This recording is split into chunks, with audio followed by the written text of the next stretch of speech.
Good morning all of you. Today in 11th chemistry in chapter P block elements,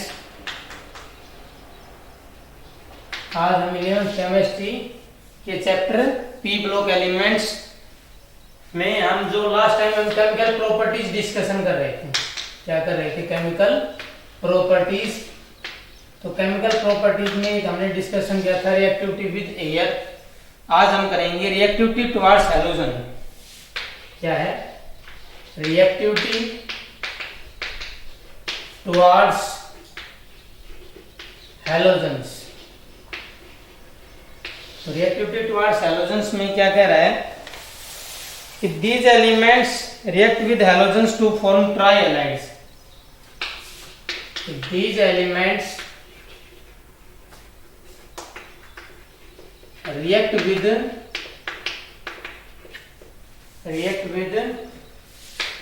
halogens to form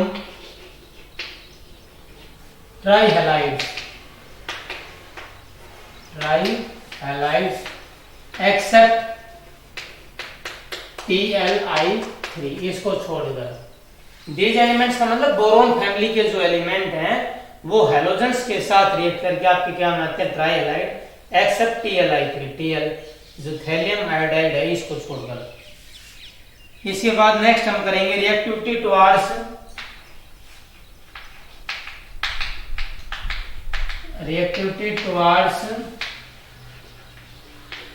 acids and alkalis. Reactivity towards acids and alkalis, इसमें क्या कह रहा है कि boron does not react with acids and alkalis even at moderate temperature. जो आपका boron है ये रिएक्शन नहीं करता है किसके साथ? एसिड और अल्कलीज के साथ। मॉडरेट टेम्परेचर मतलब थोड़ा टेम्परेचर इंक्रीज कर देते हैं तब भी। But aluminium dissolves in water in mineral acids and aqueous alkalis. लेकिन जो आपका एल्यूमिनियम है ये मिनरल एसिड में भी डिजोल्व हो जाता है और अल्कलीज में भी, इसलिए ये कैसा शो करता है? Nature amphoteric. देखो इसकी रिएक्शन देखो आप। जो आपका एल्यूमिनियम है ये एसिड के साथ भी रिएक्शन कर रहा है। Al3 positive plus 6Cl negative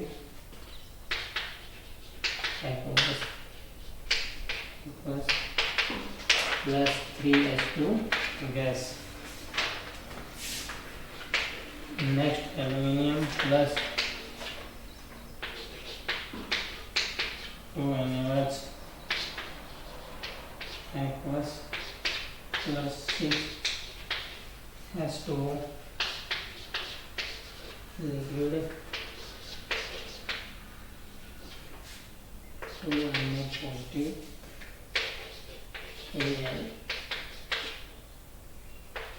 Al4 negative aqueous plus 3H2 gas.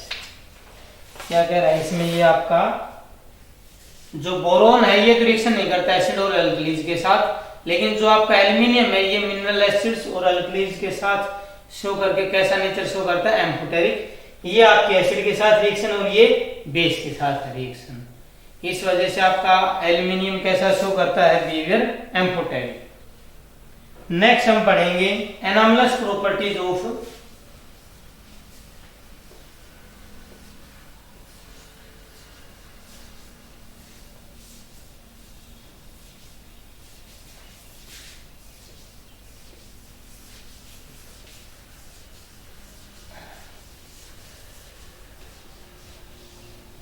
जो नेक्स्ट हम डिस्कशन करेंगे वो करेंगे anomalous properties of boron. Anomalous properties of boron की एनामलस प्रॉपर्टीज बोरोन की क्या है? एनामलस बिहेवियर तो आप जानते हो कि हर एक एलिमेंट होता है अपने ग्रुप के अंदर। जैसे हम फर्स्ट ग्रुप की बात करें तो लिथियम शो करता था एस ब्लॉक एलिमेंट, फिर बेरिलियम शो करता है, या आपका बोरोन शो करता है anomalous behaviour. Anomalous behaviour show क्यों करता है? उसके वही चार रीजन है, small size, high electronegativity, high ionisation enthalpy, absence of d orbital, या एक और आप लिख सकते हो हाई पोलराइजिंग पावर। उनकी वजह से क्या शो करते हैं, जो फर्स्ट एलिमेंट होते हैं किसी भी ग्रुप के, वो क्या शो करते हैं, एनामलस बिहेवियर। अब एनामलस बिहेवियर क्या क्या शो करते हैं, तो एक तो फर्स्ट क्या है इसका, due to absence of d orbital, due to absence of d orbitals, due to absence of d orbital, maximum covalency of, maximum covalence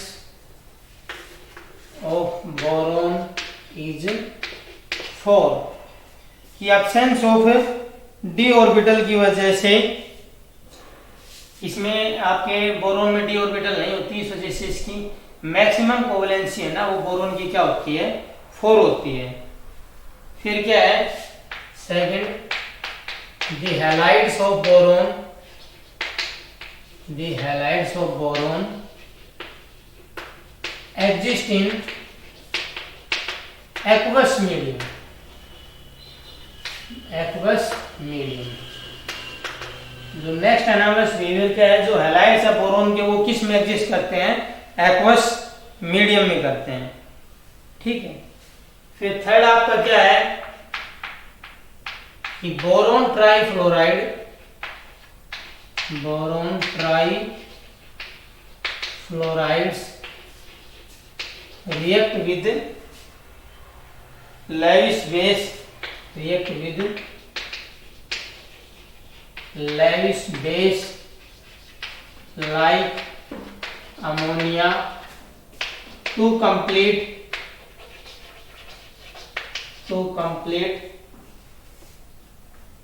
octet around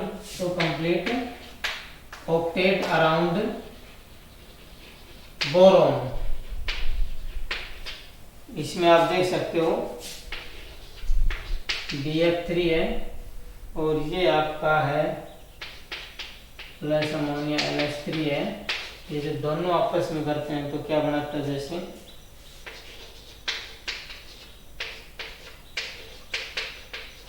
ये इसको लोन पेयर दे देता है। देखो क्या कह रहा है, boron trifluoride react with Lewis base.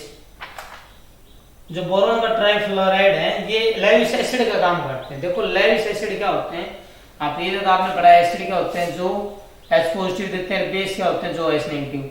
ऐसे लेविस एसिड, एसिड में ये आता है, एक्सेप्ट में भी आता है। तो लेविस एसिड कौन से होते हैं, जो इलेक्ट्रॉन को एक्सेप्ट करते हैं, वो क्या कहलाते हैं, लेविस एसिड। और इसके अलावा जो इलेक्ट्रॉन डोनेट करते हैं वो क्या कहलाते हैं, लेविस बेस। तो ये क्या कह रहे हैं, जो बोरोन के ट्राइफ्लोराइड है ये लेविस बेस के साथ रिएक्शन, जैसे लेविस बेस है आपका अमोनिया, और क्या करते हैं अपना ऑक्टेट कंप्लीट करते हैं। कैसे, बोरोन है, बोरोन की अगर हम इलेक्ट्रॉनिक कॉन्फ़िगरेशन की बात करें तो 2 3 लिखते हैं हम। 3 का मतलब आउटरमोस्ट में 3 इलेक्ट्रॉन है, 3 है, और 3 इसके साथ शेयरिंग से कर ली, फ्लोरीन के साथ 6 हो गई। अभी भी 2 की कमी है ऑक्टेट के लिए, तो ये 2 इलेक्ट्रॉन क्या करेगा, अमोनिया से ले लेगा। तो ये क्या कर देते हैं, और ये थ्रू कोऑर्डिनेट बॉन्ड, ये जो बॉन्ड होता है स्पेशल एरो से जो रिप्रेजेंट करते हैं, कौन सा होता है आपका, कोऑर्डिनेट बॉन्ड होता है। तो ये इसने 2 इलेक्ट्रॉन अमोनिया से क्यों लिए हैं, अमोनिया के नाइट्रोजन से इलेक्ट्रॉन को अपना ऑक्टेट को कंप्लीट करने के लिए। क्यों, क्योंकि बोरोन के आउटरमोस्ट में थे 3 इलेक्ट्रॉन, 3 शेयरिंग से 6, अभी भी 2 की कमी थी, तो 2 इसने किससे ले लिए, नाइट्रोजन से। अब अमोनिया के पास कैसे, अमोनिया के आउटरमोस्ट में होते हैं 5 इलेक्ट्रॉन, तो बॉन्ड बनाने में तो 3 पार्टिसिपेट कर रहे हैं, 2 जो बच गए लोन पेयर हैं, ये इसलिए इसने डोनेट कर दिया। इसके बाद हम पढ़ेंगे some important compound of boron.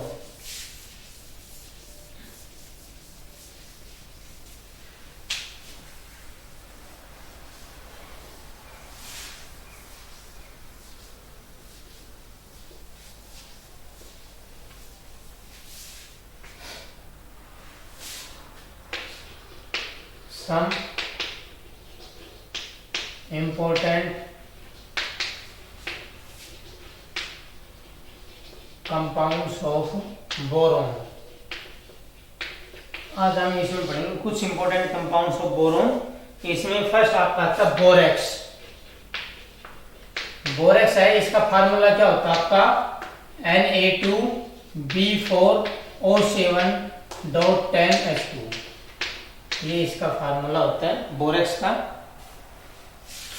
इसकी हम प्रॉपर्टीज हम डिस्कशन करते हैं। फर्स्ट क्या होता है, it is a white crystalline solid. ये आपका क्या होता है, इट इज ए वाइट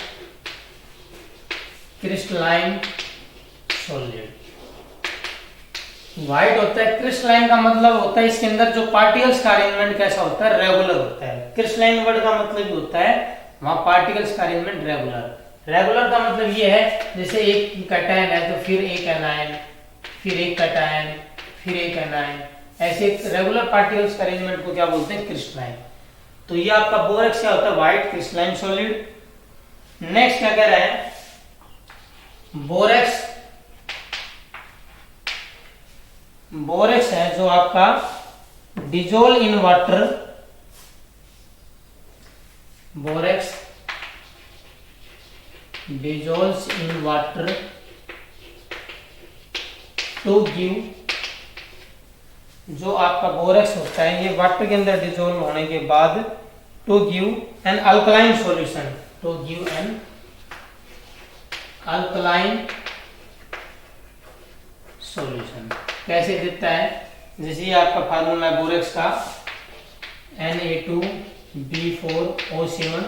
इसकी रिएक्शन जब वाटर के साथ होती है 7H2 के साथ, तब इसने क्या बना लिया 2NaOH प्लस आपका क्या है 4H3BO3। ये आपका होता है बोरिक एसिड। नेक्स्ट में हम डिस्कशन करेंगे। तो जो बोरेक्स है वाटर के अंदर डिसॉल्व करने के बाद अल्कलाइन सॉल्यूशन, क्योंकि जब बोरेक्स की वाटर के साथ तो आपका NaOH बन रहा है, तो NaOH का नेचर कैसा है, बेसिक या अल्कलाइन। फिर उसके बाद है आपका, अगर हम इसको हीट करते हैं थर्ड बोरेक्स को Na2B4O7.10H2, स्टार्टिंग में अगर हम इसको क्या करते हैं, हीट करते हैं, तो एक इसमें चेंज हो जाता है Na2B4O7। फिर हीट करते हैं तो ये आपका NaBO2 प्लस B2O3 में कन्वर्ट हो जाता है। देखो इसमें ये क्या कह रहा है कि जब हम बोरेक्स को स्टार्टिंग में हीट करते हैं तो एक इसमें कन्वर्ट हो जाता है सोडियम मेटाबोरेट में। बोरेक्स को हम हीट करते हैं तो एक इसमें हो जाता है सोडियम मेटाबोरेट में, और फर्दर हीट करते हैं तो किसमें हो जाता है, आपका बोरिक ऑक्साइड में कन्वर्ट हो जाता है। और जो आपका ये जो सोडियम मेटाबोरेट है, ऐसे मेटाबोरेट रहते हैं मैनी ट्रांसन मेटल है ना, वो है डिफरेंट कलर।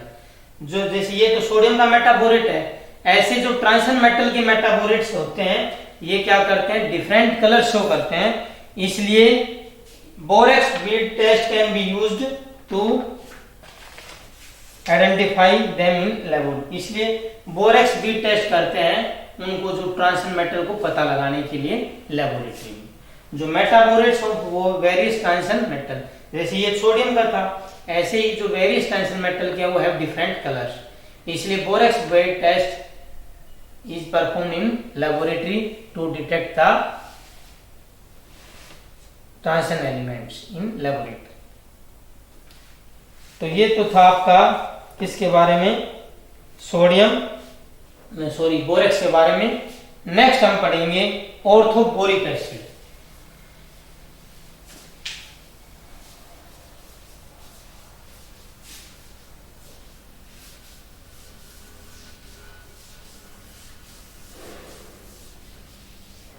नेक्स्ट क्या है आपका, ऑर्थोबोरिक एसिड। फार्मूला इसका क्या होता है, H3BO3। ये इसका फार्मूला होता है। सबसे पहले तो हम इसको बनाते कैसे हैं, प्रिपरेशन। तो प्रिपरेशन में इसमें क्या बताया है, प्रिपरेशन कैसे करते हैं, जब आपकी borax B4O reaction HCl plus water के साथ करते हैं तब ये आपका क्या बनता है 2 NaCl प्लस और BOH3, तब ये आपका बनता है सोडियम मेटाबोरेट।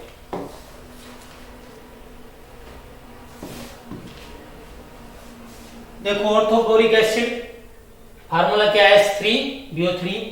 बनाते कैसे हैं, आपकी बोरेक्स रिएक्शन HCl और वाटर के साथ करते हैं तब आपका क्या बनता है बोरिक एसिड। अब हम इसकी डिस्कशन करेंगे प्रॉपर्टीज। क्या डिस्कशन करेंगे, प्रॉपर्टीज। तो प्रॉपर्टीज के अंदर आपका फर्स्ट पॉइंट क्या होता है, it is a white crystalline solid, it is a white crystalline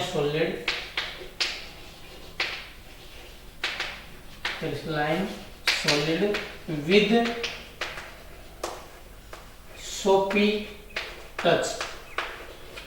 ये आपका क्या था, ये भी व्हाइट क्रिस्टलाइन सॉलिड होता है लेकिन इसका टच है, जो इसको टच करते हैं तो बहुत ही सॉफ्ट होता है आपका। सेकंड क्या है, it is sparingly soluble in, it is sprangly soluble in water। ये आपका जो पानी के अंदर क्या होता है धीरे धीरे सोल्यूबल होता है, बट हाईली सोल्यूबल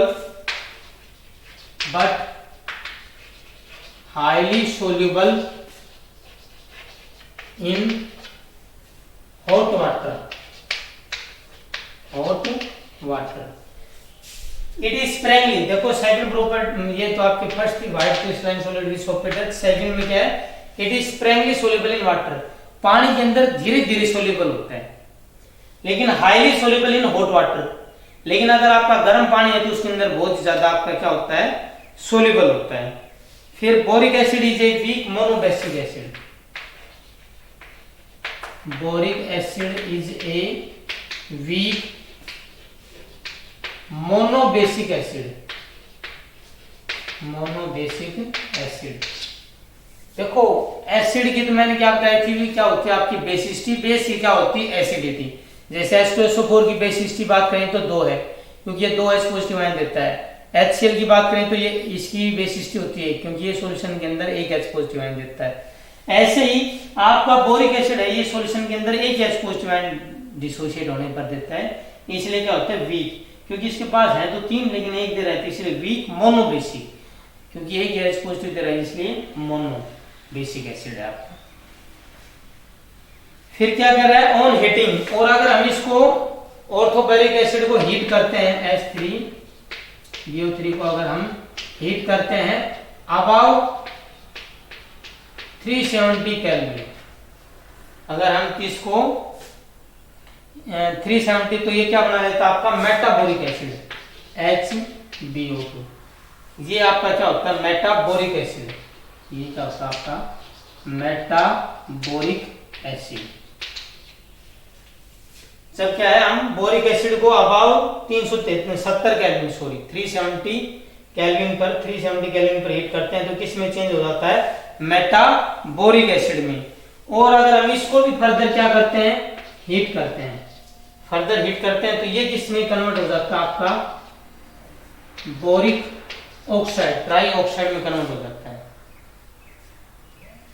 क्या है आपका ऑर्थोबोरिक एसिड को अगर हम 370 केल्विन अबाउट 370 केल्विन हीट करते हैं तो किस में कन्वर्ट हो जाता है आपका मेटाबोरिक एसिड में कन्वर्ट हो जाता है।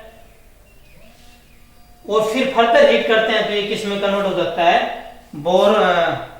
बोरोन ट्राईऑक्साइड में कन्वर्ट हो जाता है। तो ये हमने पढ़ा है इसके बारे में। तो आज हमने क्या क्या डिस्कशन किया है, आज हमने एक तो आपकी पढ़ी है केमिकल प्रॉपर्टीज में रिएक्टिविटी टुवर्ड्स हैलोजेंस पढ़ी है कि आपकी जो बोरोन फैमिली है वो हैलोजेंस के साथ रिएक्ट करके क्या प्रोडक्ट बनाती है। उसके बाद पढ़ी है reactivity towards acid and alkalis की जो बोरोन फैमिली की एसिड्स और अल्कलीज के साथ क्या क्या रिएक्शंस होती हैं। उसके बाद एनामलस प्रॉपर्टीज ऑफ बोरोन कि आपका एनामलस बिहेवियर है, बोरोन एनामलस प्रॉपर्टीज क्या क्या शो करता है। क्यों शो करता है ये मैंने बता दिया, small size, high electronegativity, high ionisation, पर क्या क्या बिहेवियर शो करता है या क्या क्या प्रॉपर्टीज वो बताई हैं। उसके बाद कुछ इंपॉर्टेंट कंपाउंड्स में हमने बोरेक्स और बोरिक एसिड की प्रॉपर्टीज डिस्कशन की हैं। Okay, thank you.